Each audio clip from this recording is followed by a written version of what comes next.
Colocamos para gravar, que aí fica para quem mais tiver dúvida, né? Bom, eu acho que eu vou compartilhar minha tela e a gente mexe.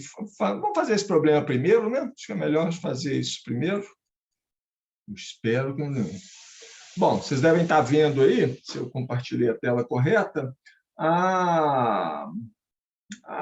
o slide de abertura, né, da aula de hoje. Hoje a ideia é falar sobre magnetização, campo magnético provocado pela magnetização. Mas antes, vamos olhar esse problema. A Ana Carolina me pediu para fazer aqui na sala, né, o problema 1 do capítulo 6, que é o seguinte. Acho que eu vou copiar a figura aqui do livro, que aí fica mais fácil explicar qual é o problema. Vamos colocar ele aqui. É o problema 6.1. Antes de eu começar a fazer, alguém chegou a fazer esse problema? Viu o problema? Quer me falar como fazer? Ou vocês não tiveram tempo de mexer nos problemas do capítulo 6 ainda? A próxima prova sobre o capítulo 6 já está ali na esquina, né? Eu acho que é semana que vem, acho que é terça-feira que vem. Tenho muita certeza, não, mas eu acho que é. Bom, o problema ele se refere a essa figura aqui. Ó. Eu tenho duas espiras de corrente pequenas. Uma é essa espira aqui, é um círculo de raio A, tá? No qual está passando uma corrente I, essa corrente está aqui, e numa distância R grande em relação a A, eu tenho uma outra espira quadrada. Então, a primeira coisa que a gente tem que notar aqui é que essa distância R, a distância entre as duas espiras, é muito maior do que A e é muito maior do que o lado B da espira quadrada também. Tá? Então, são duas espiras pequenininhas, elas têm a mesma corrente nas duas, estão orientadas dessa forma, e o problema, o que ele pede para a gente calcular é, calcular o torque sobre a espira quadrada, torque sobre a espira, vou chamar ela de espira B, pode? Vou chamar essa aqui de espira A, ela tem um raio A, e essa aqui é uma espira quadrada de lado B, então vou chamar ela de espira B.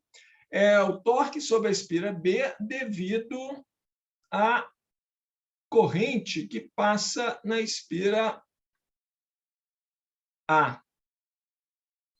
Tá? O Túlio falou que fez o problema. Você quer sugerir alguma coisa sobre o problema, Túlio? Já falei o problema, o que a gente faria para resolver ele aqui? Já tem uma pista aqui, que é o seguinte, né? Como as espiras estão muito longe uma das outras, né? A ideia é tratar essas espiras como dipolos. Foi o que o Túlio fez, né? Ele está falando aqui no chat que ele utilizou um campo de dipolo, então ele já pegou direto a equação do dipolo magnético. Ok? Essa é a ideia, né? Como essa distância R aqui entre as duas espiras é muito grande, o campo magnético que essa espira B aqui vai ver é basicamente o campo de dipolo, né? O termo de dipolo do campo criado por essa espira A, que está aqui. Tá? E da mesma forma, como a espira B é pequenininha, eu posso considerar ela como um dipolo magnético, né? Interagindo com esse campo de dipolo criado pela espira A. Gente, se alguma coisa não estiver claro, vocês me param e perguntam, tá? Ou seja, vou seguir a sugestão do Túlio aqui, vou usar direto o campo de dipolo causado pela espira A, porque é esse campo, né, que vai provocar, que vai fazer uma força sobre esses lados da espira aqui e gerar um torque sobre ela. Na verdade, se eu tratasse a espira B como um dipolo, eu posso considerar que essa interação do campo magnético criado por A aqui nessa posição com o dipolo que é a espira B. Né? Então, o meu torque, né? O torque que eu quero calcular, esse torque sobre a espira B devido à corrente na espira A, vai ser, estou usando uma expressão que a gente calculou lá no começo do capítulo 6, né, para para torque sobre uma dessas, se não foi na aula passada, foi na aula anterior, né? O torque causado sobre um momento de dipolo magnético, que eu vou chamar de MB, é o momento de dipolo magnético dessa espira aqui, que aqui, ó, ele está aqui, né? Essa setinha aqui, a corrente está circulando nesse sentido, né? Usando a regra da mão direita, coloco os dedos no sentido da corrente e meu polegar está apontando no sentido do dipolo, que é essa seta que está aqui. Essa seta que está aqui é o dipolo MB. E o torque que atua sobre ele é o momento de dipolo, produto vetorial com o campo magnético nessa posição aqui, que é o campo magnético criado pela espira A. Então, vou chamar ele de BA. E esse campo, a gente já calculou ele no capítulo 5. Aqui, capítulo 5. A expressão 588. Vou copiar do livro a expressão 588. Já copiei e já colei. Como que a gente calculou esse campo de dipolo lá atrás, no capítulo 5? A gente achou o potencial vetor, né, o termo de dipolo do potencial vetor, fazendo expansão em multipolo do potencial vetor, e aí fizemos rotacional desse termo de dipolo, me dá essa expressão aqui, que está aqui em coordenadas esféricas, né? Então, para o nosso caso, eu quero, né, o campo criado por esse dipolo aqui, que vai ser o dipolo que eu vou chamar de MA. Tá? Então, esse dipolo aqui, ó, esse aqui é o módulo daquele dipolo lá, MA. MA, o dipolo MA, ele tem módulo MA e está na direção, vou chamar essa direção aqui de Z, né? Direção vertical Z chapéu. A expressão aqui está em coordenadas esféricas, então θ é o ângulo com o eixo Z, né? E R aqui é a distância que eu estou até o dipolo, vai ser esse R aqui, né? E o módulo do momento de dipolo MA vai ser a corrente na espira e vezes a área da espira, é um círculo de raio A, então a área é πA ao quadrado. Não? Então, ó, o campo BA, deixa eu voltar para a caneta branca, né? O campo BA, na posição R que eu estou, vai ser a constante μ0, MA, não? Módulo MA, que é I π A ao quadrado, isso tudo aqui está dividido por 4πr ao cubo, não? Estou copiando isso aqui. Θ, eu quero o campo nessa posição aqui, não? O ângulo com o eixo Z, o ângulo θ, para essa posição aqui é 90 graus, certo? Então, o θ, no nosso problema aqui, θ é 90 graus. Então, ó, cosseno θ vai dar 0, esse termo aqui some, seno θ dá 1, fica só o θ chapéu aqui. Ó. Θ chapéu, lembra que θ chapéu é um vetor unitário da direção θ e ele varia com a posição no espaço. Nessa posição aqui, ó, θ chapéu está em qual direção? θ é esse ângulo aqui com o eixo Z. Né? Então, nessa posição aqui, em que θ é 90 graus, o meu θ chapéu está nessa direção para baixo aqui. Ó. A direção menos Z, né? Θ chapéu é a direção menos Z. Naquele ponto ali, né? Então, isso é μ0 e... a gente tem que lembrar o tempo todo que eu estou calculando o campo magnético naquela posição. Ei, posso cortar esse π de uma vez, né? Tem π aqui, tem π aqui. Então, já que eu estou escrevendo uma nova expressão para esse campo magnético, então eu chamo μ0 i ao quadrado sobre 4r ao cubo. A direção é menos e chapéu, né? Aqui está na direção para baixo, θ chapéu, nessa posição é menos e chapéu. Então tem um sinal menos aqui.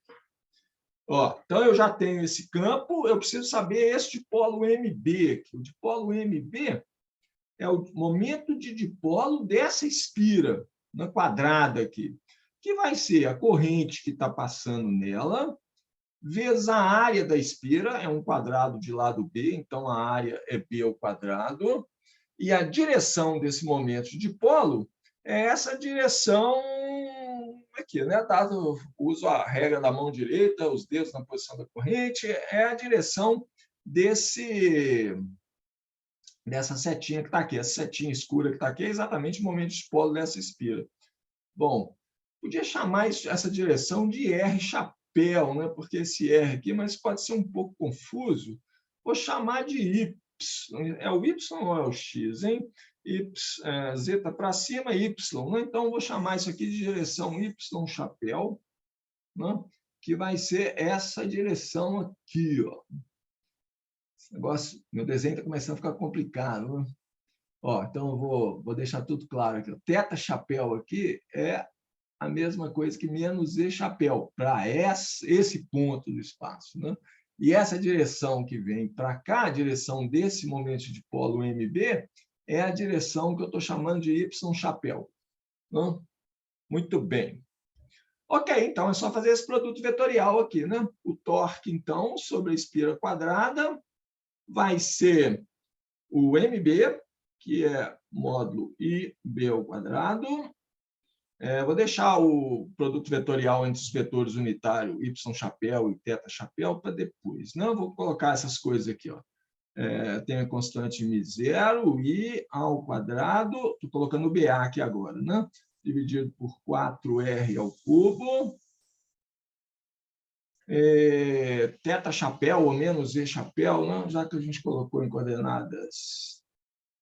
Espera aí, é o MB produto vetorial com A. Né? Não posso trocar a ordem dos fatores no produto vetorial, cuidado. Né? Então, é Y chapéu, porque é MB produto vetorial com o menos E chapéu.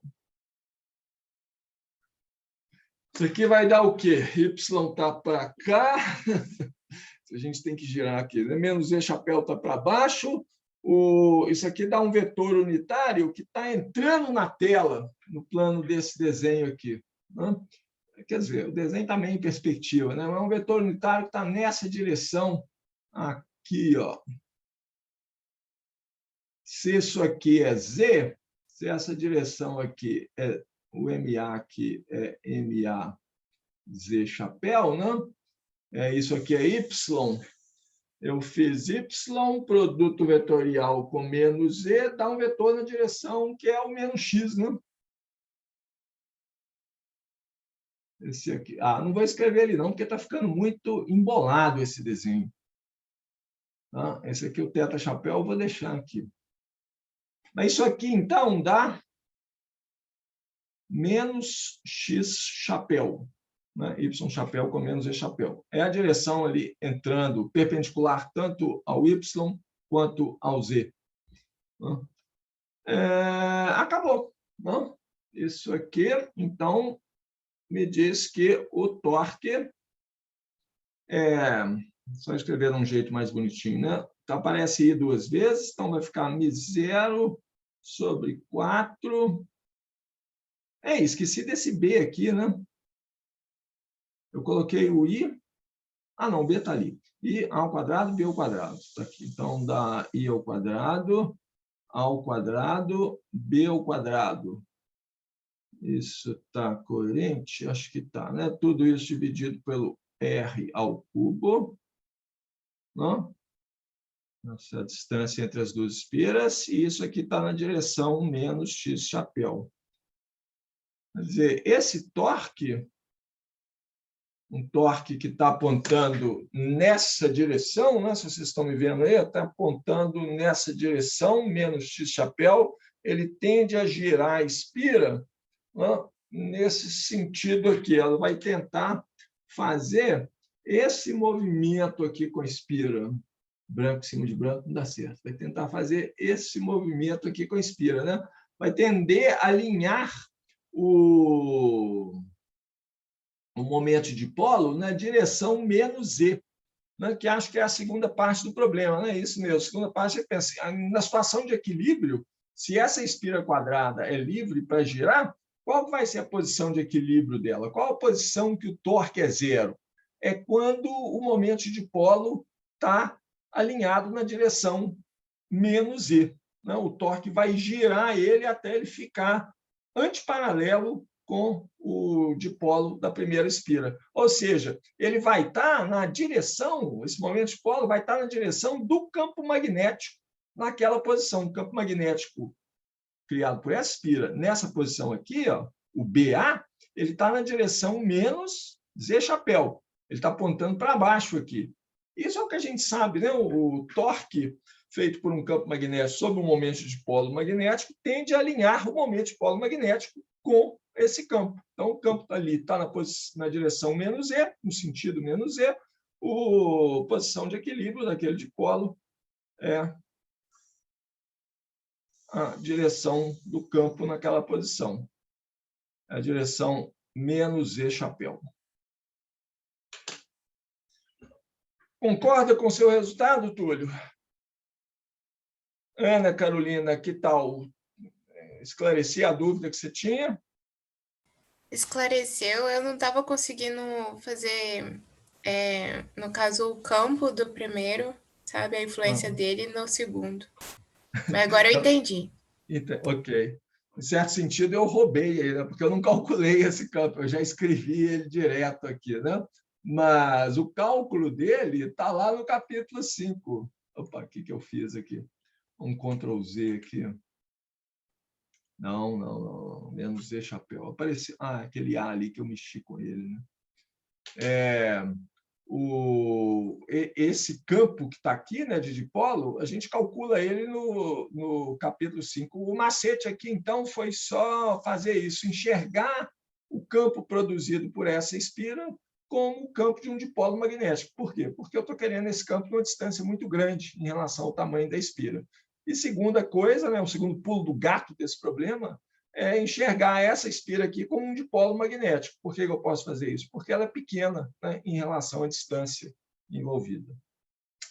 Ok, legal. Né?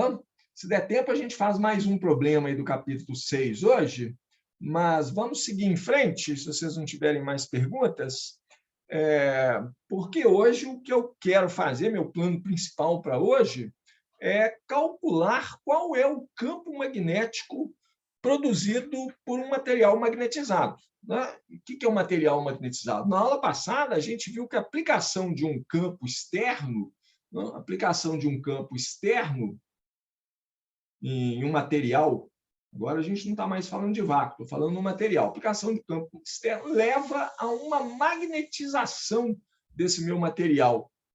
A grandeza que a gente definiu no finalzinho da aula passada, que eu chamei de magnetização. É o análogo da polarização elétrica, esse M maiúsculo ali. A definição dela é o momento de dipolo, isso é um O, hein? Momento de dipolo magnético que eu tenho no meu material, induzido no meu material, por unidade de volume. Esses momentos de dipolo magnético induzido no material foram induzidos pela aplicação desse campo externo. Vamos completar aqui, unidade de volume. Como que isso acontece? A gente viu isso na aula passada, né? Tem dois processos principais. Uma, a aplicação do campo magnético, ela altera, vou falar em termos de física quântica, tá? A aplicação do campo magnético sobre um material, ele altera o estado quântico dos átomos desse material. Posso falar na visão de Schrödinger da mecânica quântica, esse campo magnético externo ele altera as funções de onda atômicas do meu material. Se vocês quiserem uma imagem mais física, né, mecânica do que acontece, o campo magnético ele tende a diminuir a extensão espacial no qual a função de onda tem uma amplitude significativa, ou seja, a região do espaço, onde a densidade de probabilidade de achar os meus elétrons, ela diminui. Mas não precisa preocupar com isso, não. Só no curso de física quântica, nós estivermos trabalhando com física quântica. Do nosso ponto de vista aqui, o que interessa saber é o seguinte, a aplicação do campo magnético altera os estados atômicos de tal maneira que aparece um momento de dipolo magnético oposto à direção do campo magnético aplicado, na direção oposta. O campo magnético está para lá, aparece um momento de polo magnético na direção exatamente oposta. A razão física disso é a alteração que o campo magnético provoca nos estados atômicos, estados quânticos dos átomos do meu material, né? Na aula passada, eu dei uma ideia um pouco mais mecanicista disso, né? A gente usou o modelo de Bohr de um átomo, né? Um elétron girando em torno do núcleo carregado positivamente, e aí a gente fala, quando eu aplico campo magnético, eu mudo a velocidade desses elétrons ou o raio da trajetória dos elétrons, de Bohr, não leva muito a sério, não. Mas a gente viu que esse modelo explica, né, a aparição, ele leva a uma diminuição do dipolo magnético associado com esse movimento do elétron em torno do átomo. Só uma visão mais mecânica do que é. Né? Esse fenômeno, né, em que eu tenho um momento de dipolo magnético induzido no material oposto à direção do campo magnético, é o que a gente chama de diamagnetismo. Né? Ele acontece em todos os materiais, todos os elementos da tabela periódica apresentam um diamagnetismo. Todo mundo é formado de átomos. Então, todos os elementos apresentam diamagnetismo. Só que é um efeito muito pequeno. Né? Eu preciso de campos magnéticos muito intensos para poder realmente detectar esse material. E tem alguns outros materiais nos quais eu já tenho um momento de dipolo magnético natural. Materiais chamados paramagnéticos são materiais em que eu tenho um momento angular total, que é a soma do momento angular orbital mais um momento de spin, não? Diferente de zero. Os elétrons do meu material, assim, sobra alguns elétrons desemparelhados lá, de maneira que eu tenho um momento de dipolo, um momento angular, né, total, que é diferente de zero, e isso leva a um momento de dipolo magnético natural nesses átomos. Quando eu aplico o campo magnético externo, o que acontece? Aparece um torque, como a gente acabou de ver naquele problema lá. Então, aparece um torque que tende a alinhar esses momentos de dipolo magnético naturais com o campo externo, aumentando o momento de dipolo magnético que esses materiais já apresentam. Então, parece uma magnetização no meu material. Se esses momentos de dipolo magnético, né, de cada átomo, inicialmente está cada um apontando uma direção, a presença de um campo magnético externo tende a alinhar eles todos na mesma direção. Não? Então, aparece um momento de dipolo magnético resultante. Esse é o fenômeno que a gente chama de paramagnetismo. Paramagnetismo. Não são todos os elementos, todos os materiais que apresentam eles, mas alguns. E nesses materiais que apresentam paramagnetismo, os quais também têm diamagnetismo, mas normalmente, todos os casos que eu consigo me lembrar, o paramagnetismo, apesar de ser também um efeito fraco, ele é sempre maior do que o diamagnetismo. Então, eu tenho um momento de dipolo magnético diamagnético, né, na direção oposta do campo externo. Se o material é paramagnético, tem um momento de dipolo magnético na direção do campo externo. Esse último domina e o material é visto como paramagnético. Tá? Então, é só lembrar disso. Né? Materiais paramagnéticos, na verdade, eles têm diamagnetismo também. Todo elemento tem, todo material tem, né? Mas o paramagnetismo domina. Aí eu vejo o material como paramagnético. Finalmente, tem um outro fenômeno que eu mencionei só. Na próxima aula, a gente dá mais uma olhada nesse fenômeno chamado ferromagnetismo, que é basicamente o paramagnetismo, ou seja, eu tenho momentos de dipolo magnético naturais, aplico um campo magnético externo, ele gera um torque que tende a alinhar esses momentos de dipolo magnético naturais com o campo magnético externo. Só que, se o material é ferromagnético, e são poucos materiais que são, esse alinhamento de dipolos permanece, mesmo depois que você retira o campo magnético externo. A razão básica é a interação entre esses momentos de dipolo magnéticos, a interação quântica entre esses momentos de dipolo magnéticos é forte o suficiente para que seja vantajoso do ponto de vista de energia, né? A energia fica mais baixa se eles continuam alinhados. Tá?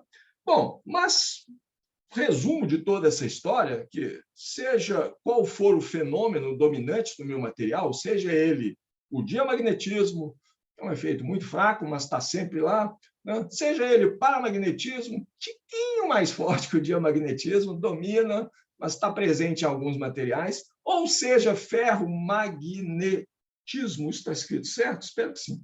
Ferromagnetismo, esse sim é um efeito muito forte, né? Assim, mensurável a olho nu, digamos assim, né?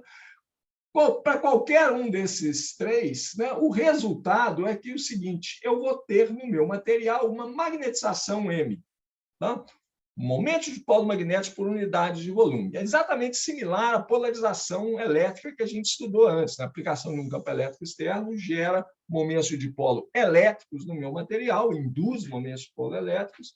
Eu tenho um momento de polo elétrico total por unidade de volume e isso gera um campo elétrico. E essa magnetização vai gerar um campo magnético. Isso aqui implica em um campo magnético B, não, causado devido à magnetização. E o nosso objetivo agora é causado pela magnetização. Nosso objetivo agora é calcular qual é esse campo magnético devido à magnetização. Mais fácil do que parece. E a gente vai seguir uma linha similar ao que a gente fez para calcular o campo elétrico devido à polarização do meu material. Então, quer ver? Ó? Vamos pegar deixa eu pegar meu material aqui. Tá aqui o meu material. Ele tem uma magnetização, existe uma magnetização nele M, que é uma função da posição. Ela pode variar ao longo do meu material. Então, deixa eu escrever aqui. M, tá? Na posição R'. Cada posição R' aqui desse elemento, R' é o vetor que determina o ponto daquele material ali que eu estou olhando. Cada posição dela tem um certo valor de magnetização. Magnetização é momento de polo magnético por unidade de volume. Então, se eu pegar um volumezinho infinitesimal aqui dentro do meu material, nessa posição R', eu pegar esse volume aqui, que eu vou chamar de d tal linha, esse volumezinho tem um momento de dipolo magnético dm, que é a magnetização, ou seja, o momento de polo por unidade de volume naquela posição, vezes o elemento de volume no qual eu tenho essa magnetização aqui. Se eu quiser saber qual que é o campo magnético produzido por esse momento de dipolo magnético numa posição R qualquer do espaço, né, basta calcular, então, qual que é o campo magnético produzido por esse momentozinho de dipolo magnético aqui nessa posição aqui. Vocês já sabem o que eu vou desenhar aqui em seguida. Esse elemento de volume está, né, na distância R do ponto no qual estou calculando a magnetização. Eu posso chamar isso aqui do vetor R, que é o R menos R'. Não escrevi, só falei. Não? Olha, eu sei calcular qual que é o campo magnético produzido por esse momento de polo infinitesimal aqui nessa posição. A gente sabe, não, a gente já calculou antes também. Capítulo 5, de novo, tá? Eu vou usar o potencial vetor. Podia escrever de novo o campo magnético direto, né, como a gente fez nesse problema que a gente acabou de resolver. Mas eu vou fazer usando o potencial vetor, porque o resultado é mais fácil de tratar no caso geral. O potencial A, o potencial magnético, o potencial vetor A, né, causado por um momento de dipolo, o termo de dipolo do potencial vetor a gente calculou isso no capítulo 5, é μ0 sobre 4π, não? O valor do momento de polo, o momento de polo M, produto vetorial com R chapéu é a direção unitária dessa direção R aqui, não? Dividido pela distância que eu estou do meu dipolo, que é o R ao quadrado. Tá? Então, para esse elemento de volume ali, né, o dA, o potencial vetor infinitesimal, né, na posição R, nessa posição aqui, né, vai ser μ0 sobre 4π, 1 sobre R ao quadrado, o momento de dipolo infinitesimal, que eu escrevi aqui em cima, que é m na posição R', vezes o elemento de volume d tal linha. Né? O que está faltando aqui? O produto vetorial disso aqui com a direção R chapéu. Para achar o potencial vetor total nesse ponto aqui, o que eu tenho que fazer é somar o potencial vetor de todos os momentos de polo infinitesimais, né? Ou seja, eu tenho que fazer o meu R', varrer todo o meu objeto magnetizado aqui, né? Ou seja, eu vou integrar esse dA', né? Vou integrar isso aqui sobre todo o volume do meu material. Então, integral em d tal linha. Aqui eu tenho... eu vou ter integral aqui, né, no d tal linha, que já está aqui. Isso aqui vai me dar o vetor A, né, o potencial vetor na posição R. Né? Deixa eu escrever essa expressão aqui embaixo, então, de uma forma um pouquinho mais organizada, né? É μ0 sobre 4π, que é uma constante, posso tirar fora da integral, integral sobre o volume do meu objeto magnetizado, de m de R', produto vetorial com R chapéu, sobre R ao quadrado, isso está integrado no volume de tal linha. Pronto. Esse é o potencial vetor, né, associado ao campo magnético produzido pela magnetização do meu material. O que é esse rabisco aqui? Não sei, poderia ter sido sem querer. Problema está resolvido? Se eu achar esse potencial vetor aqui, né, depois o que eu tenho que fazer para achar o campo magnético? O campo magnético é o rotacional do potencial vetor. Então, o campo magnético na posição R vai ser... Vou chegar esse campo magnético para lá, porque ele é o campo magnético na posição R, que é o que eu quero no final das contas. Né? Com ele, eu posso calcular a força sobre uma partícula carregada em movimento nessa posição aqui. Então, se eu tenho potencial vetor, em princípio, deve ser tranquilo calcular o campo magnético, é só diferenciar. Problema resolvido? Em princípio, sim, né? Mas isso é uma integral complicada de fazer. Né? Essas integrais que envolvem R, né? Então tem o R chapéu aqui, que tem um valor diferente em cada ponto, né, sobre o volume que eu estou fazendo a integral. Não é só isso aqui é mais ou menos tranquilo. Ok, essa distância muda em cada ponto, mas tudo bem. Né? Agora, isso aqui é pior, né, porque é um vetor, ele está mudando a direção. Então, eu estou fazendo uma integral sobre um vetor que varia no volume todo lá. Então, essas integrais gerais são complicadas. É possível simplificar essa expressão aí um pouquinho, mas vale a pena fazer isso, porque, ao fazer isso, a gente ganha uma visão mais física do que é que está acontecendo. Né?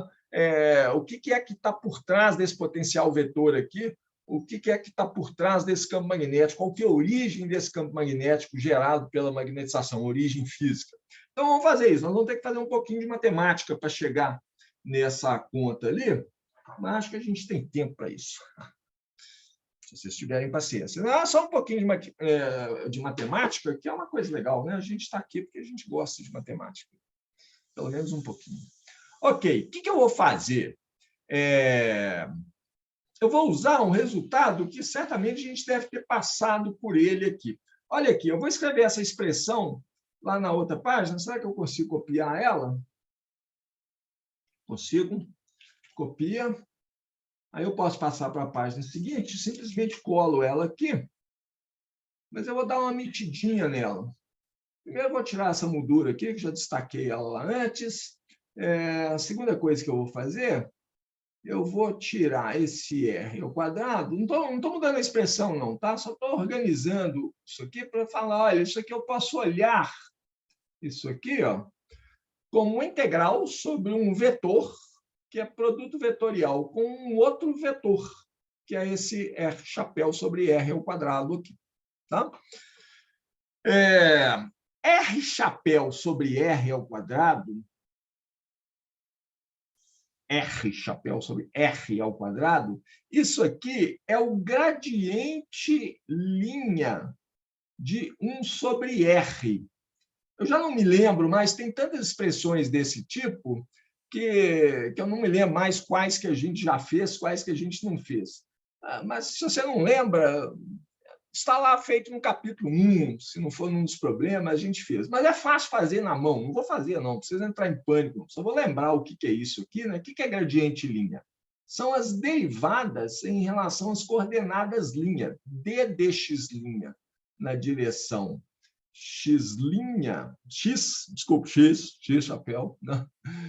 Mais d dy', eu estou derivando em relação às coordenadas linha, né, as variáveis linha, e colocando o resultado de cada derivada na direção, nas direções correspondentes, x chapéu, y chapéu, z chapéu. Isso aqui, esse é o del linha, né? Isso que eu estou escrevendo aqui é o gradiente linha. Né? E ele está aplicado na função 1 sobre R, que é 1 sobre R, que é 1 sobre, né, a raiz quadrada de x menos x' ao quadrado, mais y menos y' ao quadrado, mais z menos z' ao quadrado. Não tem nada complicado de fazer aqui, não, só é trabalhoso, né? Eu tenho que fazer a derivada em relação a x' dessa função aqui, coloco o resultado na direção x chapéu, aí faço a mesma coisa para a derivada em relação a y', que eu vou colocar na direção x chapéu, repito o procedimento para dz'. Na verdade, se você fizer uma das derivadas, você já sabe quanto que vai dar as outras, né? Porque elas são todas, aparecem de forma simétrica aqui. Mas, ao fazer isso, você chega, se fizer essa conta aqui explícita, você vai chegar nesse resultado. O gradiente linha de 1 sobre R dá R chapéu sobre R ao quadrado. Para que eu vou fazer isso? Que eu vou substituir esse R chapéu por R ao quadrado pelo del linha ali em cima. Então, o meu potencial vetor vai ser escrito agora a mesma coisa, né? V0 sobre 4π, a integral de M na posição R', produto vetorial, estou substituindo o R chapéu por R ao quadrado pelo gradiente linha de 1 sobre R.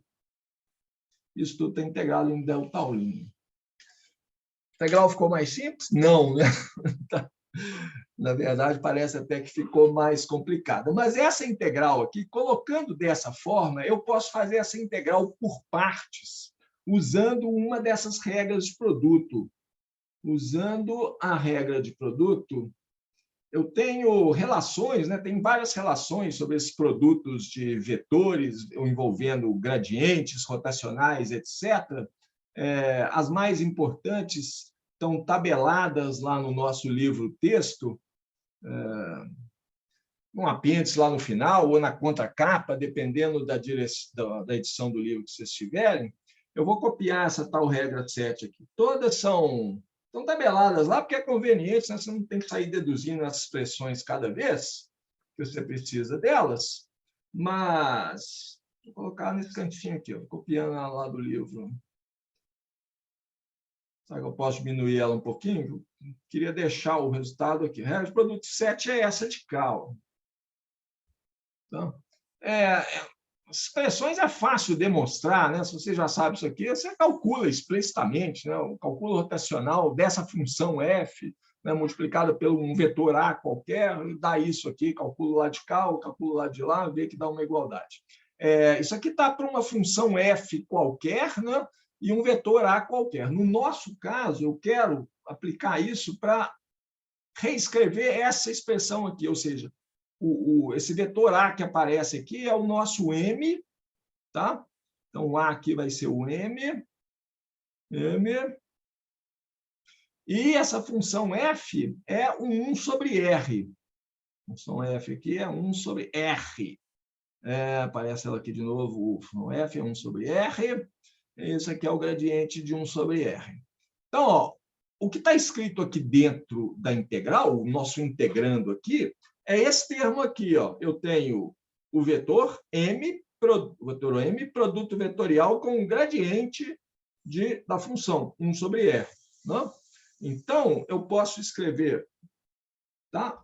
O potencial, eu vou quebrar ele em duas integrais. Isso que eu falei que eu chamei de fazer integral por partes. Eu vou dividir essa integral aqui em duas, né, usando essa relação.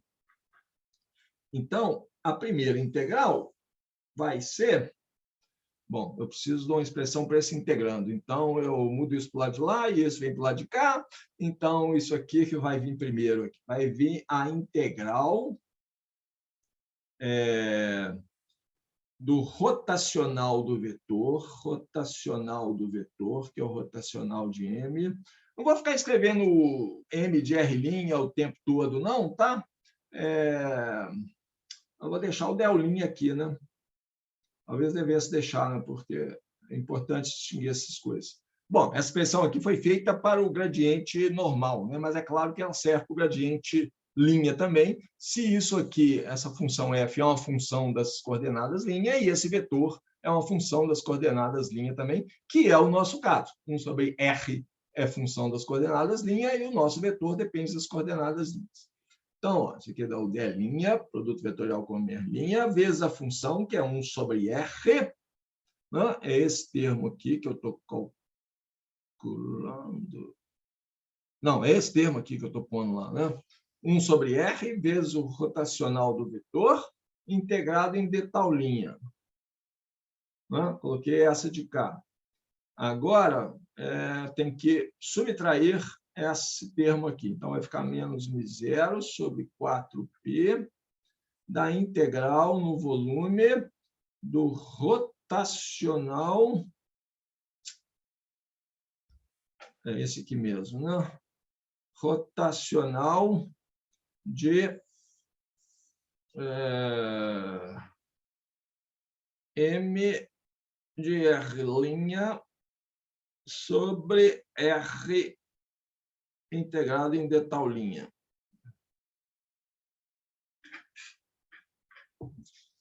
Ok, transformei a minha integral em duas outras integrais, né? Duas integrais de volume. Vocês podem ficar com a tentação aqui, ó, de usar o teorema do rotacional nesse segundo termo, mas não pode não, né? Isso aqui pode até parecer... Por quê? Por que eu estou falando teorema do rotacional? Porque eu tenho integral de um rotacional. Só que o teorema do rotacional, ele se refere à integral de um rotacional integrado sobre uma superfície. Tá? Aqui eu tenho a integral de um rotacional, sim, mas integrado num volume. Então, não tem teorema rotacional aqui, não. Mas eu tenho uma relação para isso também. Tá? Vou ter que passar para o outro slide. Esse negócio de mudar de slide aqui é um pouco incômodo, mas... Deixa eu ver se eu consigo copiar isso aqui para a próxima página. Vai vir um M a mais aqui, mas a gente apaga ele do lado de lá. Vou copiar essa última relação que a gente chegou aqui para o slide seguinte, para a gente não perder a sequência das coisas. Veio esse M de gaiato aqui, ó, a gente apaga ele. Não? O que não veio foi... Não, a integral está aqui, né? 0 sobre 4π está lá. Então, isso aqui parece com o teorema do rotacional, mas não é, né? Porque é uma integral sobre o volume. Mas eu tenho uma relação para isso aqui também. Falei com vocês que a gente ia precisar muito das relações desenvolvidas lá no capítulo 1. E alguns dos problemas que eu recomendei eram problemas que a gente ia precisar do resultado deles. Então, um deles está aqui, ó, o problema 1.61. Isso é da quarta edição, tá? Que é a que eu estou olhando aqui. No problema 1.61, a parte B, é provada a seguinte relação: a integral do rotacional de um vetor V qualquer sobre um volume qualquer, tá? dá menos a integral sobre a superfície fechada que envolve esse volume, do vetor, desse vetor aqui, cuja rotação não está lá, produto vetorial com o vetor dA, que é o vetor de área infinitesimal dessa superfície fechada, né? Um vetor que, em cada ponto, ele é o valor do elemento infinitesimal de área naquele ponto e um vetor apontando para fora dessa superfície fechada. Tá? Não é o teorema rotacional, mas é uma relação que me permite partir de uma integral de volume sobre um rotacional com uma integral sobre uma superfície fechada que envolve aquele volume, né, de um produto vetorial aqui. Vou usar ela para transformar essa integral de volume aqui numa integral de superfície. Então, está quase acabando a matemática. Na verdade, acho que esse é o último passo, depois vou só simplificar a forma final da expressão. Eu tenho aqui o primeiro termo, que eu não vou mexer nele, é a integral sobre o volume total do meu objeto magnetizado, da magnetização desse objeto, rotacional da magnetização desse objeto, dividido por R, integral no volume de tal linha. E essa integral aqui eu vou mudar. Nessa integral desse rotacional, eu vou transformar nessa integral de área aqui. Ó, tem um sinal menos aqui, aqui tem outro sinal menos, então esse sinal menos com menos vai virar mais, e aqui vai ficar a integral. Vou botar o μ0 sobre 4π do lado de fora. Aí, caneta. μ0 sobre 4π, né? Da integral sobre a superfície fechada, ou seja, integral sobre a fronteira do meu elemento, do meu objeto magnetizado, né? De que? Desse vetor aqui, ó, M de R', né? Sobre R, posso colocar o R aqui debaixo de todo mundo, que é produto vetorial com dA', naquela superfície. Esse dA', eu posso escrever ele, posso escrever o dA' como sendo o vetor unitário normal à superfície, né, que é a direção do vetor dA', né, vezes o elemento de área dA. Para simplificar a forma dessa integral aqui, ó, então, tá, se vocês me deixarem, eu vou substituir isso aqui mesmo, tá? Esse dA' aqui, eu vou deixar isso aqui, é produto vetorial com N chapéu, vetor unitário perpendicular a essa superfície fechada em todos os pontos dela, né? Porque aí a integral fica no dA' aqui. Muito bem, era essa expressão que eu queria chegar. Deixa eu colocar isso aqui entre parênteses, só para lembrar que é a relação que eu usei, né, no último passo ali, colocar ela no cantinho aqui, ó. Essa é a relação que eu queria. Você deve estar se perguntando aí, o que você ganhou com isso, né? Você antes tinha uma integral complicada, agora você tem duas integrais complicadas. Que maravilha, hein? Mas essas duas integrais aqui têm uma interpretação física bem legal. Olha só, olha só. Antes da gente ver essa interpretação física, vamos lembrar do potencial vetor. Lembrar de potencial vetor associado, potencial vetor A, associado a uma densidade de corrente volumétrica J. Tá? Como que era esse potencial vetor? A gente calculou isso lá atrás também. Era um A que era μ0 sobre 4π, μ0 sobre 4π, que aparece toda parte, né? A integral dessa corrente, essa densidade corrente, né? Calculado na posição R', integrado sobre o volume de tal linha, né? Que é a quantidade de corrente que eu tenho, dividido pela distância entre esse elemento de corrente e o ponto em que eu estou calculando o potencial vetor A de R. Vamos deixar o A de R explícito aqui. Nem sempre eu faço isso, né? Mas é bom fazer, pelo menos às vezes, para a gente lembrar exatamente o que a gente está calculando. Compara esse termo aqui, que é o potencial vetor devido a uma densidade corrente, com essa primeira integral aqui. μi0 sobre 4π, μi0 sobre 4π, né? 1 sobre r, está aqui, integral de tal linha, e aqui eu tenho um rotacional, aqui eu tenho uma corrente. Então, quem sabe, se eu definir uma corrente, uma densidade corrente J, vou chamar de J índice B. Um J índice B, né, dentro do meu material, então ela está na posição R', né, eu vou definir isso aqui por rotacional linha de M de R'. Rotacional.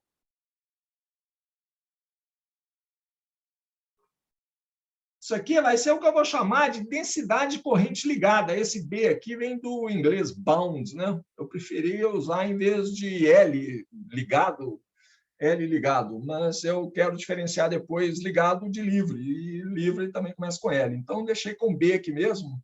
Isso aqui é uma densidade de corrente ligada.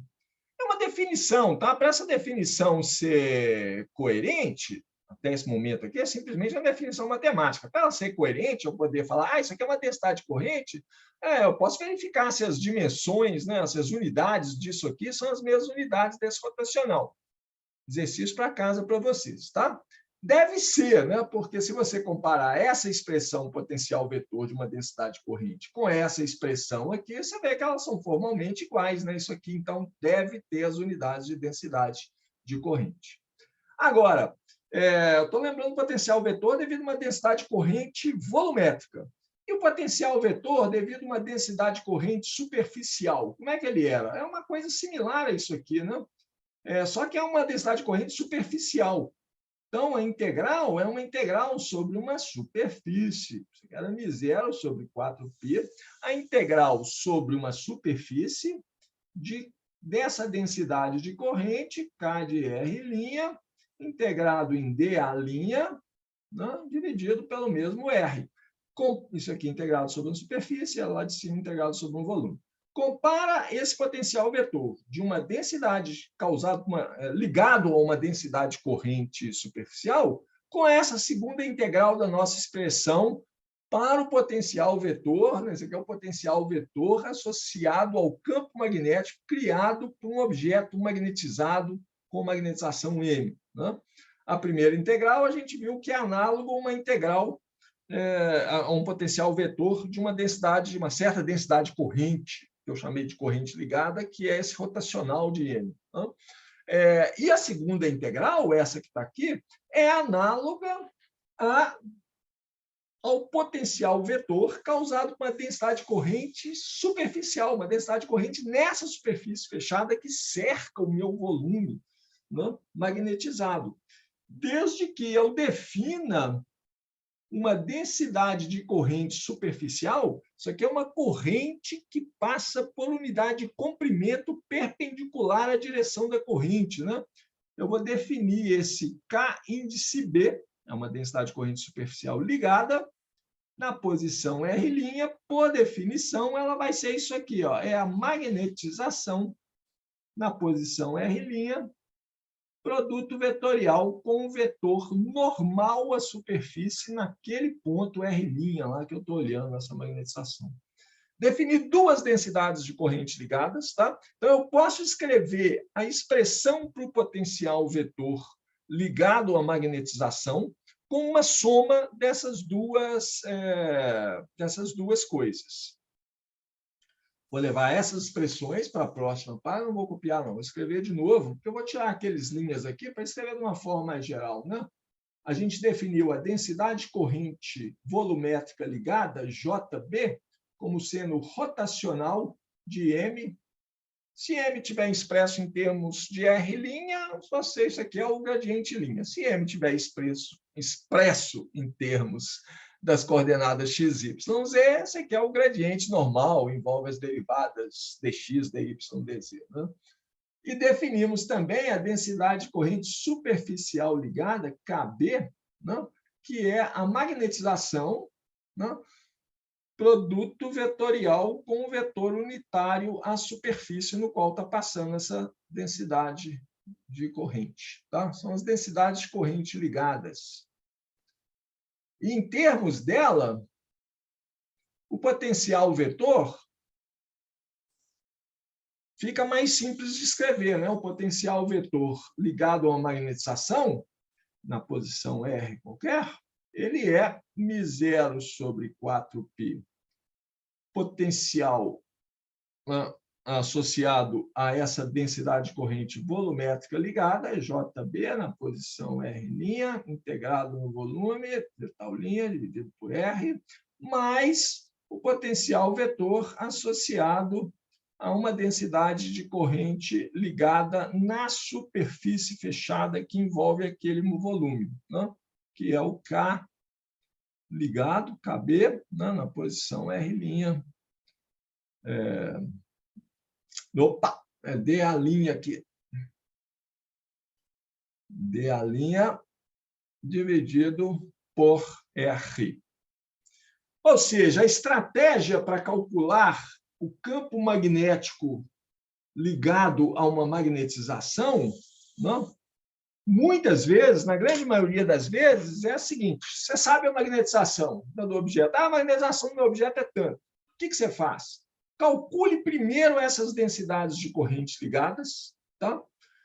Com elas, você pode calcular o potencial vetor. Não? Em geral, isso é mais simples, porque uma dessas pode ser zero, né? Então você reduz o seu problema. Não? E essas integrais costumam ser mais simples. A forma da densidade corrente é mais simples do que as expressões que a gente tinha antes. Tá? A gente vai ver isso nos problemas. Né? Uma vez que você conhece a magnetização, a vida fica mais fácil. Né? De posse do potencial vetor, calcular o campo magnético. Não vou dizer trivial, mas é mais fácil. Né? Só tirar o rotacional de A. A coisa bonita que tem aqui, né? A coisa bonita que tem aqui é que essas densidades de corrente ligadas, elas têm uma interpretação física, elas têm, eu não gosto muito de falar assim, tem existência real, não, mas vou falar, elas estão lá mesmo. A gente consegue entender o que são essas densidades de corrente ligadas. Tem uma correntinha lá mesmo e é uma corrente ligada. Né? O que é uma corrente ligada? Vamos ver isso agora, tá? Vamos ver a interpretação física dessas densidades de correntes ligadas. Mas só um parênteses antes de fazer isso, é o seguinte, né? O que a gente fez aqui é exatamente, de novo, né, análogo que a gente fez lá com o campo elétrico, com polarização elétrica. A gente colocamos um campo elétrico externo, aparece uma polarização no meu material. Né? Essa polarização cria um campo elétrico. Como que eu acho esse campo elétrico?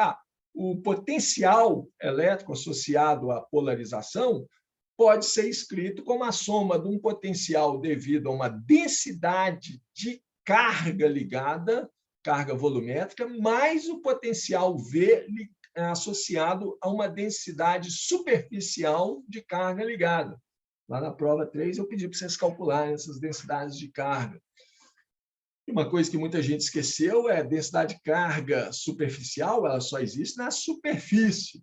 Então, eu tenho que calcular ela em cima da superfície. Densidade de carga volumétrica está no volume. Né? Eram relações similares a essa. Né? A densidade volumétrica de carga elétrica era o divergente da polarização. A densidade corrente, a densidade volumétrica de corrente ligada é o rotacional da magnetização. E a densidade superficial de carga ligada era produto escalar da polarização com o vetor normal à superfície. Aqui eu tenho o produto vetorial da magnetização com o vetor normal à superfície. A gente pode falar que o campo magnético é muito parecido com o campo elétrico, só um tiquinho mais complicado, né? Porque eu diria que o produto escalar é mais fácil de calcular do que um produto vetorial, né? Um divergente é mais fácil de calcular do que um rotacional. Dá menos trabalho braçal, pelo menos. Mas tudo bem, em princípio a gente sabe calcular essas coisas. Vamos lá para essa interpretação física das densidades de correntes ligadas. Tá? Imagina um objeto que tem magnetização M. Tá? Então, vou pegar um objeto qualquer e ele tem magnetização M. Essa magnetização, a gente já falou isso, né? Eu posso pensar na magnetização do material como um monte de dipolos. Deixa eu escrever isso aqui, né? Objeto magnetizado. Magnetizado que eu quero dizer, eu sei, que ele tem magnetização M grande. Tá? Essa magnetização M grande, esse momento de dipolo por unidade de volume, eu posso imaginar ela como um monte de polos magnéticos. Né? Em cada ponto do volume do meu material, eu tenho um momento de dipolo magnético. Eles podem estar alinhados, podem estar apontando em direções aleatórias aqui, mas eu tenho um DMzinho em cada ponto. Não?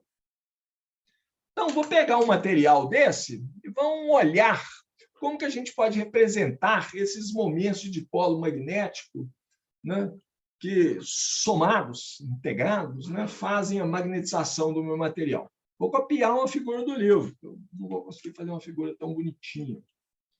Essa aqui, ó.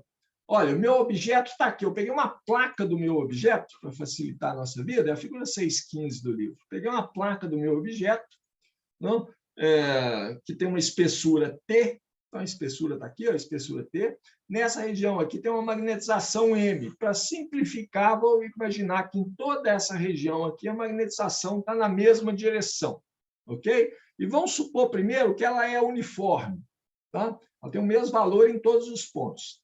Eu posso representar essa magnetização, esse momento de polo total por unidade de volume, pelo volume da substância, eu posso representar como uma associação dos vários momentos de dipolo magnético que eu tenho lá. Né? Eu tenho esse aqui, ó, né? Tem uma espirinha de corrente lá dentro do meu material, que é essa aqui, que gera um momento de polo magnético nessa direção. Tem essa outra aqui, né, que gera um momento de polo magnético na mesma direção. Tem correntes elétricas, espiras de corrente pequenininhas, distribuídas em todo o meu material, a mesma corrente em cada uma.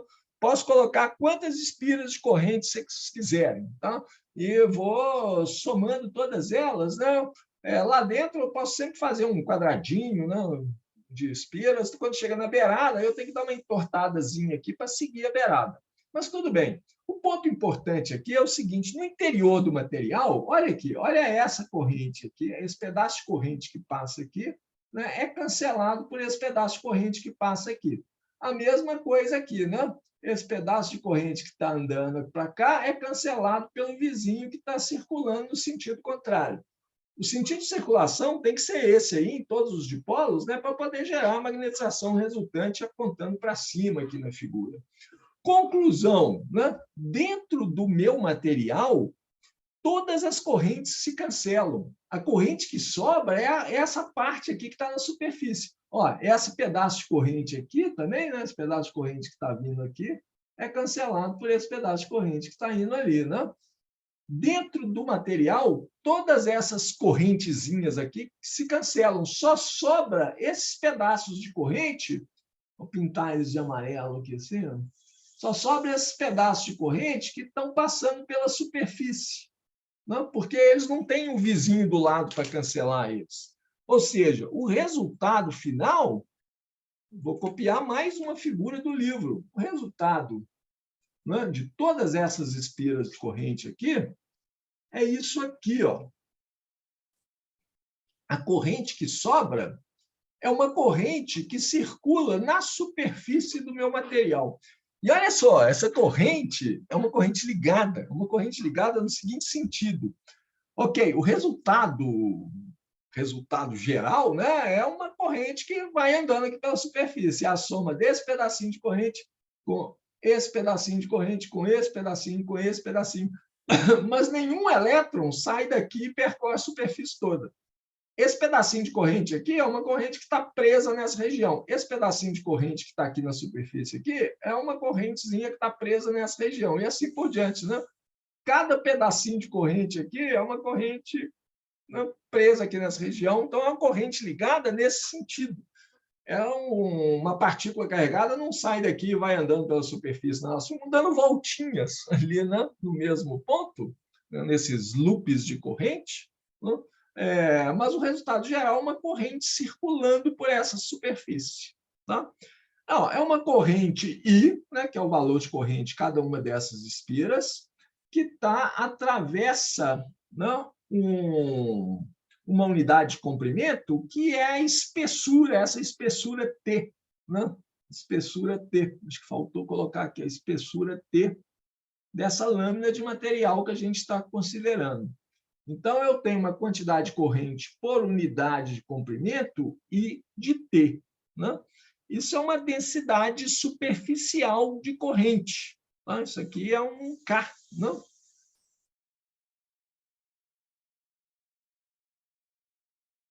Não vou colocar o índice B dele ainda não, né? Mas porque vamos ver se isso aqui realmente está relacionado com o valor da magnetização. Olha só, o momento de dipolo em cada loop de corrente, né? Para cada espirazinha, vou chamar de loop, não, para cada espira, posso chamar de espirazinha? Essas espiras pequenininhas aqui, para cada espira, eu tenho um momento de dipolo magnético, né? M pequenininho, que é a magnetização vezes o volume daquele pedacinho. Tem uma figura legal aqui no livro representando uma dessas espiras de corrente. A figura seguinte aqui da fila. Então, copia ela de novo e vamos colá-la aqui. Ó. Essa figura aqui. Ó. Isso que está representado aqui, ó, é uma dessas espirazinhas de corrente aqui. Uma aqui que está perto da superfície, por exemplo. Né? Então, está lá a magnetização M apontada para cima, né? A corrente I circulando aqui em volta, nesse bloquinho, né, do meu material, que tem espessura T e área da superfície A. Né? Então, olha só, o momento de polo magnético, esse momento de polo magnético Mzinho associado a esse pedacinho aqui, é a magnetização do objeto todo total, vezes o volume desse pedacinho, que é a área da superfície dele, vezes a espessura T. Tá? Por outro lado, esse momento de dipolo magnético, né, o módulo, então, desse M, é o módulo da magnetização vezes AT. E esse módulo de momento de polo aqui, eu sei que é a corrente I, que circula na espira, vezes a área da espira, que eu estou chamando de A. Não? Então, tenho a área da espira dos dois lados. Tá? Eu tenho que a corrente que circula ali na espira, dividido por T, né? Vou passar esse por T lá, eu tenho que a magnetização M grande é I dividido por T. Ué, mas isso aqui é o que a gente viu que era a quantidade de corrente por unidade de comprimento perpendicular à direção da corrente que passa. Né? Isso aqui, então, é o K. Isso aqui é o K. Falta a direção desse K, que é qual direção? É a direção dessa magnetização. Não. Opa, peraí.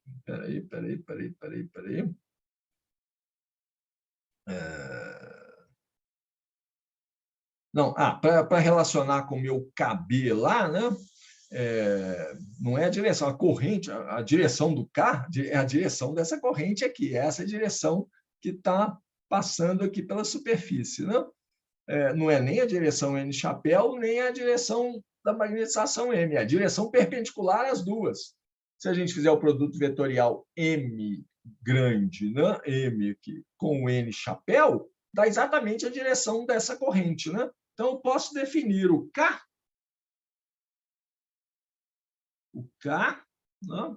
O módulo dele a gente já viu que é I sobre T, né? Que é a magnetização, e para saber a direção, é só fazer o produto vetorial com o vetor unitário N chapéu. Isso aqui é exatamente a densidade de corrente superficial ligada que a gente definiu antes. Então, essa densidade de corrente superficial ligada, ela existe, ela está lá no meu material. Tá? Ela é o quê? O material está magnetizado? Beleza. Então, o que significa isso? Que ele tem um monte de momentos de polo, né? Infinitos momentos de polo infinitesimais, né? Lá dentro dele. Eu posso pensar esses momentos de polo magnético infinitesimais como espirazinhas de corrente, né? Pequenos dipolozinhos magnéticos. Dentro do meu material, se a magnetização é a mesma em todos os pontos, dentro do material essas correntezinhas lá se cancelam, sobra só a corrente na superfície, que não é uma corrente que sai do lugar, é uma corrente feita de várias voltinhas, né? Espirazinhas, pedacinhos de espiras de corrente, que tem essa corrente resultante na superfície, é uma corrente ligada para calcular ela exatamente esse produto vetorial da magnetização Cohen Chapel, que se a gente voltar aqui atrás, né, era o que a gente tinha calculado. Ela está aqui embaixo, né? Essa que está aqui embaixo. Né? Ela está no slide seguinte com mais destaque, né? É essa de cá. Ó. E a densidade corrente volumétrica ligada? Essa é um pouco mais difícil da gente enxergar, um tiquinho só. Tá? Acho mais fácil. Bom, pela definição, né, ela acontece quando eu tenho uma magnetização que não é uniforme. Vamos olhar a definição dela? A definição dela está aqui, nesse slide? Está, né? Eu tenho que ter uma densidade, uma magnetização não uniforme, porque as derivadas dessa magnetização têm que ser diferentes de zero, para esse JB ser diferente de zero. O rotacional tem que ser diferente de zero. A magnetização tem que variar no espaço. Então, vou pegar uma magnetização variando no espaço, é basicamente aquela mesma figurinha que a gente fez antes, mais uma figura do livro, que é essa aqui. Ó. Então, agora, não, por que é parecido com a figura anterior? A figura anterior que eu estou falando é essa aqui, ó, tá? Que eu desenhei uma espirinha de corrente só, que é uma dessas espirinhas aqui, e são todas iguais, né? Porque a magnetização é uniforme, então é a mesma espirinha de corrente em todos os pontos, as correntes vizinhas, né? Essa aqui cancela com essa, blá, blá, blá. Mas e se essas espirinhas não forem iguais? Se a magnetização varia no espaço? Aí eu tenho uma situação assim, ó, que está representado o caso em que a magnetização na posição Y é diferente da magnetização na posição Y mais dy. Eu andei um pouquinho, um fintésimo na direção Y, né? E a magnetização mudou. Na verdade, aqui eu estou mostrando a componente Z da magnetização, né? O M índice Z. O M índice Z na posição Y é devido, tem essa direção aqui, né? Tem um certo valor que é representado pelo tamanho dessa seta, está associado com uma corrente que passa nessa espirinha de corrente aqui, né? De área A e espessura T. Na verdade, a espessura aqui estou chamando de dz e a área vai ser um dx dy. Né? Aí eu ando um infinitésimo na direção Y. A componente Z da magnetização, nessa posição Y mais dy, ela muda, ela é um pouco maior nesse exemplo de cá. Por quê? Porque essa corrente nessa espira aqui é um pouco maior. O que acontece? A corrente, essa corrente que passa aqui, se eu consigo desenhar aqui, ó, essa corrente aqui, nessa espirinha aqui, não é cancelada por essa corrente nessa que vem dessa espira aqui, né, que está nessa face escondida aqui. Na verdade, como essa corrente aqui é maior do que essa, né, na posição Y mais dy, a corrente que vem na direção X é maior do que a corrente que vai na direção X, porque a magnetização na posição Y mais dy é maior do que a magnetização na posição Y. Então, é essa corrente que ganha. Eu tenho uma corrente resultante. Não, eu tenho uma corrente resultante na direção X, nessa direção aqui, né? Porque essa aqui é maior do que aquela lá. Né? Essa corrente resultante é o quê? É a magnetização na posição, a componente Z da magnetização na posição Y mais dy, né? Vezes a espessura, né? Que é dz, na espessura dessa camada aqui, que é dz. O que eu estou usando aqui? Aquela expressão que a gente viu aqui antes. Ó. A corrente... Cadê? Aqui, ó. Está aqui, né? A corrente... Aqui, por exemplo, a corrente é a magnetização vezes a espessura T, né? Que eu tirei dessa relação aqui. Tá? A corrente que passa na espirinha de corrente é a magnetização vezes a espessura T. Vamos lembrar disso aqui, né? A corrente é a magnetização vezes a espessura da espira de corrente. A espessura aqui eu estou chamando de dz. Né? E a magnetização é diferente, então eu vou ter uma corrente resultante, que é a diferença entre a corrente na posição Y mais dy e a corrente na posição Y, né? Que é mz de Y vezes o dz. Se eu dividir isso aqui por dy e multiplicar por dy é o tanto que eu andei nessa direção, né? O que eu vou ter aqui? Né? Deixa eu reorganizar a expressão. A componente da corrente na direção x, corrente resultante que sobra ali na direção x, é a componente da magnetização, componente Z da magnetização na posição y mais dy, menos a componente da magnetização, componente Z da magnetização na posição y, dividido por dy, esse dz aqui, eu vou colocar aqui do lado de fora, ó, dz dy.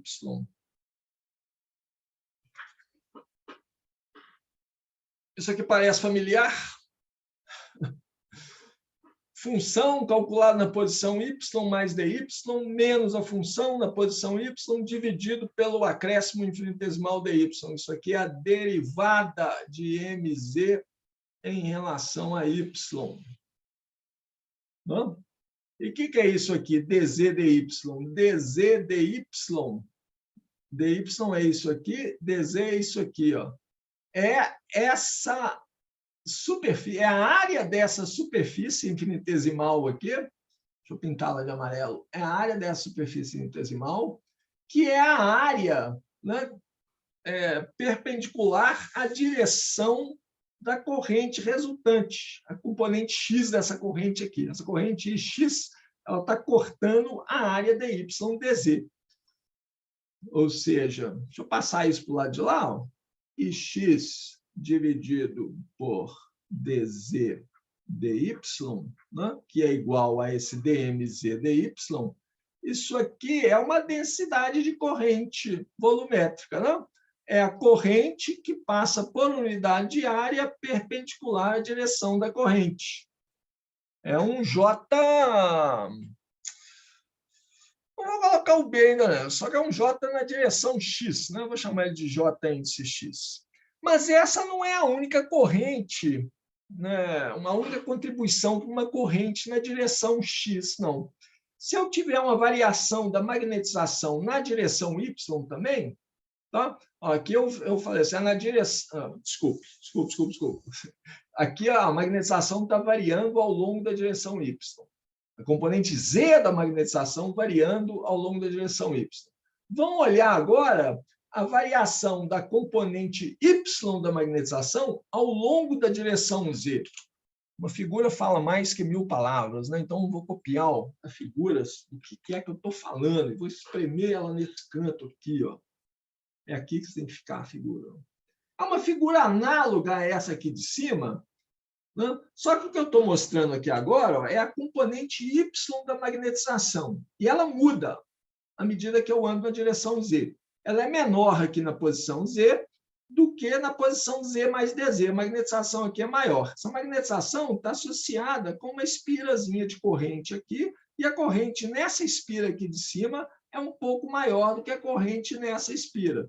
Quer dizer, na direção X, né, eu vou ter uma corrente resultante, porque essa corrente que está vindo aqui nessa espira de baixo, né, na direção X, depois ela desce e volta, né?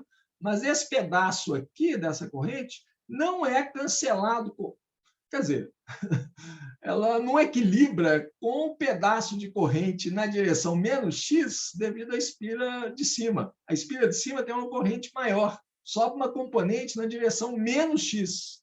Então, tem uma contribuição para a corrente ix aqui, né? Isso aqui é a contribuição da corrente x devido à variação da componente Z da magnetização ao longo da direção Y. Ninguém falou que a vida é simples, tá? Eu tenho uma outra contribuição para a corrente X, né? Devido à variação da componente Y da magnetização ao longo da direção Z, que eu posso escrever como MY na posição Z mais DZ, menos MY na posição Z, não? Cada um desses termos eu tenho que multiplicar pelo pelo canto, pelo tanto que eu pela espessura disso aqui, que é o dy, não? dy, exatamente. E aí eu vou fazer a mesma coisa que antes, não, eu vou multiplicar aqui por dz e vou dividir por dz também. Então, aqui aparece o quê? Ah, e essa corrente x aqui é na direção negativa, né? Ela tá, a corrente em cima é maior que a corrente embaixo. A corrente em cima está indo na direção menos x, a corrente embaixo está vindo na direção mais x. Então, essa contribuição aqui da corrente, para a corrente na direção x, isso aqui é uma contribuição negativa. Paga. O ix aqui, eu vou colocar um negativo aqui. E isso aqui vai dar essa parcela. Não estou gostando, está com o mesmo símbolo nos dois lados, né? Vou chamar isso aqui um x de quê? Ok, um xz, porque é devido à variação da componente z da magnetização. Esse aqui é um xy, porque é devido à variação da componente y da magnetização. Né? Então, aqui tem um x que é menos, isso aqui é a derivada da componente y da magnetização ao longo de z, né? E está multiplicado por dy dz, que é o elemento de área dz dy, o elemento de área perpendicular à direção de propagação da componente de corrente que eu estou olhando, que é a componente x. É o mesmo elemento de área lá de cima, né? Então, ó, eu tenho duas contribuições, dois tipos de Jx, né? Eu tenho esse aqui, que é dmz dy, que gera um Jx na direção positiva, e tenho esse aqui, que é menos dmy dz, né? Dividido por esse elemento de área, me dá a componente Jx na direção contrária. Né? Quer dizer, eu vou ter um Jx total, que é uma menos a outra. Quem que é uma e quem que é a outra? A uma é dmz dy. Né? dmz dy. E quem que é a outra? Eu sei, né? Só o reverso dessa aqui. É dmy dz, que entra com sinal negativo, menos dmy dz. Não? Vou chamar isso aqui agora de corrente ligada. É uma densidade de corrente ligada, JB dx. O que é esse cara aqui? Isso aqui, ó, vocês que são experts em rotacionais, não? Sabe que isso aqui é a componente X do rotacional da magnetização.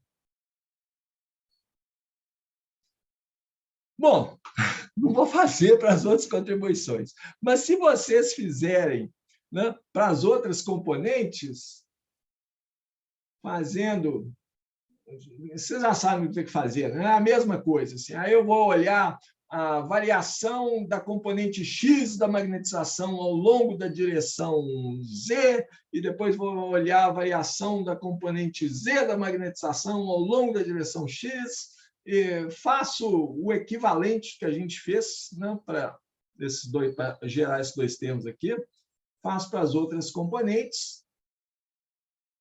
Espero que não seja surpresa para vocês. O que a gente vai achar é que eu tenho uma densidade de corrente total ligada a um JB, né, que pode ser escrito como rotacional da magnetização, que é a expressão que a gente tinha usado antes para definir essa densidade de corrente volumétrica. Então, a origem física da densidade de corrente ligada, densidade volumétrica de corrente ligada, é essa variação da magnetização ao longo das várias direções do espaço. Se eu tenho uma variação da magnetização, dizendo melhor, se eu tenho uma variação da componente Z da magnetização ao longo da direção Y ou a variação da componente Y da magnetização ao longo da direção Z, eu tenho esses dois termos aqui, né? Diferentes de zero, ou uma diferente de zero, ou o outro é diferente de zero, ou os dois são diferentes de zero e eles não se cancelam, né? Tem variações da componente Z da magnetização ao longo da direção Y e ou variações da componente Y da magnetização ao longo da direção Z. Eu tenho uma componente do rotacional de M diferente de zero, e isso é uma densidade corrente ligada. Tá?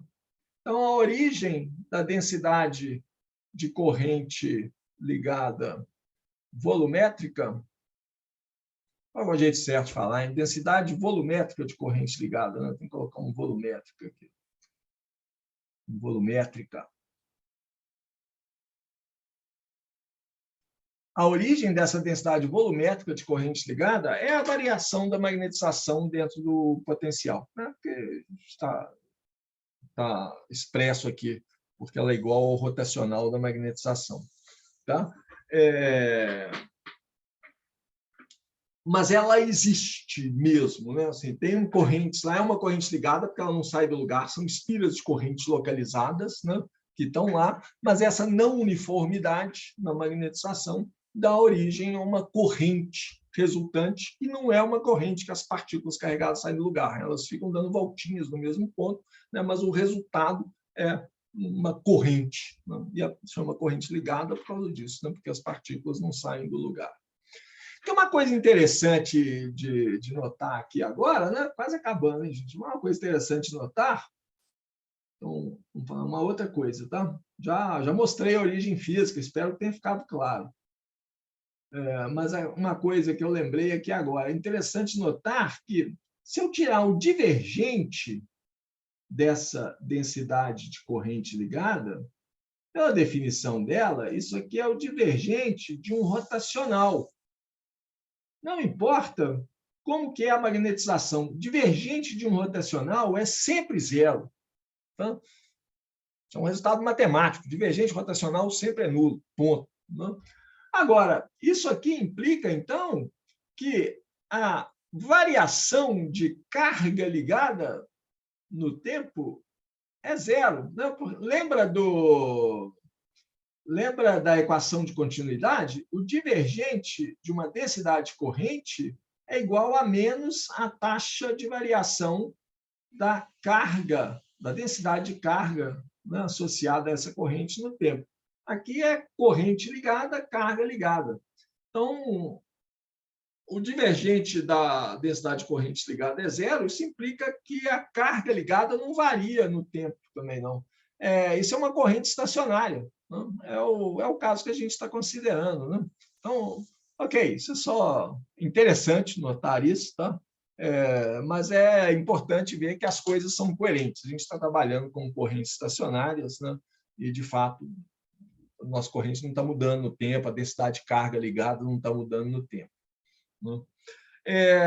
Vou repetir uma observação geral que eu já fiz antes aqui. Né? A gente ficou olhando aqui para um objeto macroscópico, onde tem uma magnetização, e fala, posso pensar nessa magnetização como infinitos elementos de polos magnéticos, né? Infinitesimais que compõem a magnetização. Sim, é o jeito que a gente está pensando, mas olha só, a gente está pensando num objeto sólido como se fosse um contínuo, né, que eu posso dividir em pedaços infinitesimais, tão pequenos quanto eu queira, pedaços infinitesimais. Tá?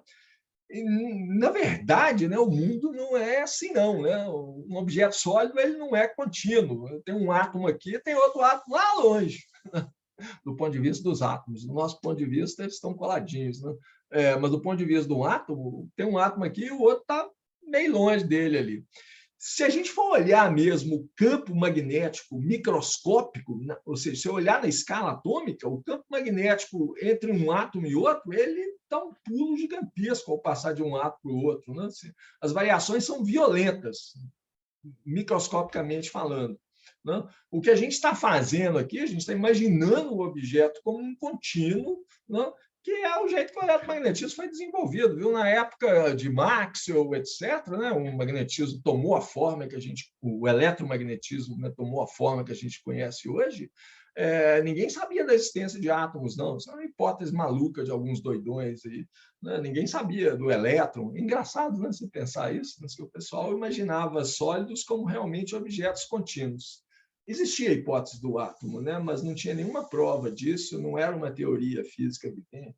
O elétron era um desconhecido, ok? O elétron apareceu depois. Foi descoberto depois, né? O modelo que a gente fez depois.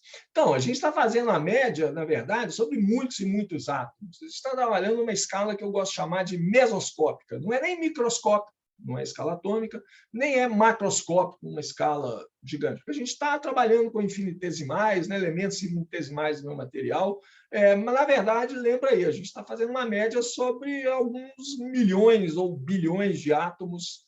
Tá bom demais para a gente. Tá? São distâncias grandes em relação à escala atômica, mas distâncias pequenas em relação às escalas usuais. Queria fazer mais um problema, mas acho que eu não vou abusar da paciência de vocês. Não, né? Eu já falei demais. A gente fez um problema no final, no começo. A gente faz no começo da outra aula, então a gente faz mais um problema desses de magnetização e vamos também definir o vetor H, o análogo magnético do vetor D que a gente definiu antes. A vida agora está bem mais fácil, né? Porque tudo que a gente faz no magnetismo tem um paralelo que a gente já estudou antes lá para o campo elétrico. Né? Uma forma de dizer, não é, a vida não é bem assim, não, mas acho que ajuda a entender as coisas. Ok, gente, que tal? Tá alguma dúvida? Tem algum outro problema que vocês queiram olhar? Alguma dúvida na aula de hoje? Para mim, não. Foi bem interessante a aula de hoje, falando bem a verdade. Ah, legal, obrigado. A questão da superfície mesmo e olhar o dipolo ali. Muito, muito legal.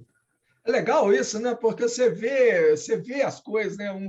Você tem um entendimento físico do que são as coisas. Acho isso muito legal. Bom, legal que vocês gostaram. Espero que seja a opinião geral da turma. Tá? Isso deixa um professor feliz, né? Assim, que conseguiu passar alguma coisa. Ok, gente. Qualquer dúvida, vocês podem me mandar uma mensagem, um e-mail, tá? De qualquer forma, a gente encontra hoje é terça, na próxima quinta-feira, né? Isso. Só uma pergunta, professor. Pois não. Questão da prova mesmo, né? Da terceira, no caso, a nota terceira. Você tinha até falado mesmo que ia entregar as notas, mas só que por conta do Moodle, né? Não teve como. Mudou alguma coisa? Teve algum problema? Peraí, assim, não, estão falando da prova 3 ou da 4? A 3. A 3. Não, a nota não apareceu ainda, a culpa não é do Moodle, não. Embora eu gostasse, a culpa é minha, ainda não tive tempo. Eu já comecei a corrigir e acabo ainda essa semana a 3 e a 4. Eu espero que no começo da próxima semana vocês já tenham as notas das provas 3 e 4. Tá? Mas sou eu que estou atrasado aqui, as coisas estão apertando aqui para o meu lado. Mas vai sair essa semana aí. Tá? O Moodle atrapalhou um pouco, na verdade, porque foi exatamente no dia assim, vou pegar para corrigir as provas, cadê? Eu não conseguia ver as provas, né? O Moodle estava fora do ar. Ok, fiz outras coisas, então podia ter usado o tempo que eu ia fazer as outras coisas para corrigir a prova, mas apareceram mais outras coisas para fazer. Não, mas tudo bem, sem problema. Mas já comecei a corrigir, assim, aí peguei o embalo, a prova 3 deve sair logo. Talvez amanhã eu já tenha todas as notas dela. Tá? E a prova 4 até o final da semana está aí também. Ok, professor. Obrigado. Obrigado. Falou. Matheus, você fala alguma coisa? Sim. Tá me ouvindo? Tô, agora sim. Eu recebi a prova 3, uai. É porque eu já corrigi, o dedo duro, eu já corrigi de alguns. Assim, eu corrigi no perdão. Não, tá certo. O Moodle te privilegiou lá, porque o Moodle me apresenta. Ok, eu posso organizar a ordem que eu quiser lá, mas normalmente toda vez que eu entro no Moodle, ele mostra as provas de vocês numa ordem que ele decide lá na hora, que é uma boa ordem. Aí eu não me preocupo em, vou colocar em ordem alfabética, vou colocar em ordem de entrega. Não, eu vou corrigir na ordem que elas aparecem, né? E a sua estava lá uma das primeiras, então já foi corrigida. Então, alguns de vocês já têm nota. Mas até amanhã de tarde, todo mundo já deve ter a nota da prova 3, tá? Ok? Então, gente, então até mais. Bom final de Ok, tarde para professor. vocês e até quinta-feira que vem. Para você também, professor. Obrigado, viu? Tchau, Até mais. professor. Obrigado. Até Até quinta. mais, professor. Obrigado. É quinta, professor. Até mais, gente.